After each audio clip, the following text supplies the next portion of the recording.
Mary and Damone. And our home was right across from Halifax Harbour. And I was up looking out the dining room window and shook all the dishes on our cupboard, 14 miles from Hubbard's.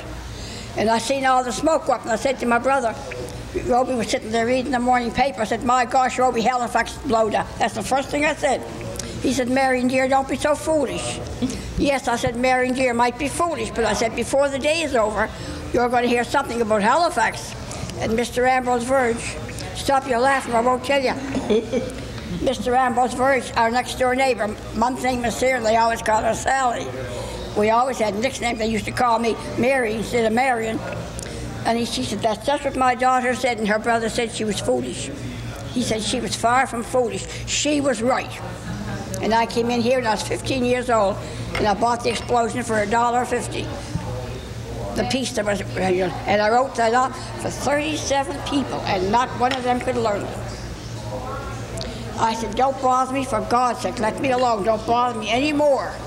For writing, I'm so sick and tired of it. There's 27 verses and 4 lines in every verse. You wrote that? What? You wrote that?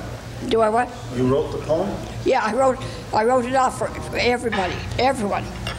And I gave a lady, the piece I bought, a lady that was a stranger, out there, so I gave it to her.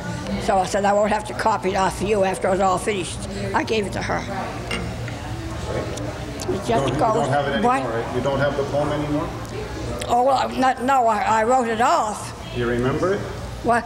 Do you remember it? Yes, I remember it. It was on the 6th of December, 1917, that Halifax suffered disaster, the worst she'd ever seen.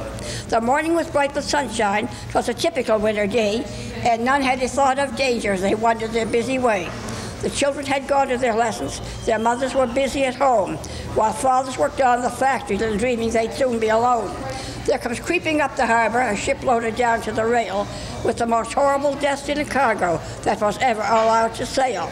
She carried a deckload of benzoin and shells for overseas. In her hold, and no explosives, they call it the TNT. Now why should this death-dealing monster be allowed to come creeping in here to bath out our beautiful city with widows and orphans' tear? There comes a crockery merchant, there's a vessel afire out there, but if you pay any attention, for that is the fireman's care. The relief ship had rammed the monster, tearing a hole in her side, and then eased off in the stream again and drifted on with the tide. It was at 5 minutes after 1, as those still alive can tell, that the beautiful city of Halifax was just given a taste of hell. The earthquake hath its rumble, the cannon hath its roar, and this was worse than even those just multiplied by 4. And then when the crash was over, as if to strike them dumb, turned into living statues, wondering what next would come. For no one knew what had happened. Some thought it was the end of the world, while others thought it was the Germans marching in with the banners unfurled, then rushing out into the streets from the tumbling and shattered homes, some with cuts and bruises, others with broken bones. They were met with a sight more horrible, the worst they'd ever seen, for there lay the dead and the dying, 'twas worse than a battle scene. Houses were crushed like paper, people were killed like flies. The coroner's jury tells us the toll was 1,200 lives. 2,000 were maimed and wounded, hundreds will lose their sight, and God knows how many people were alone in the world that night. From north to Rockhead Hospital and west to Exhibition Grounds, there wasn't anything living, nor not a single sound. The streets were filled with debris, with dying and with dead.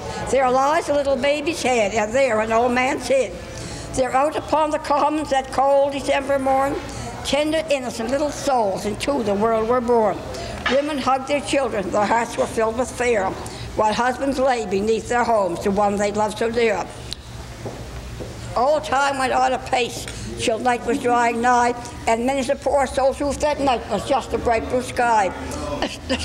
The state sweep with you, Halifax, in this your time of sorrow. We offer you our help and gold, so don't wait till tomorrow. Just wade right in and help yourself, and we the bill will pay. For that's the way we do things in the good old USA.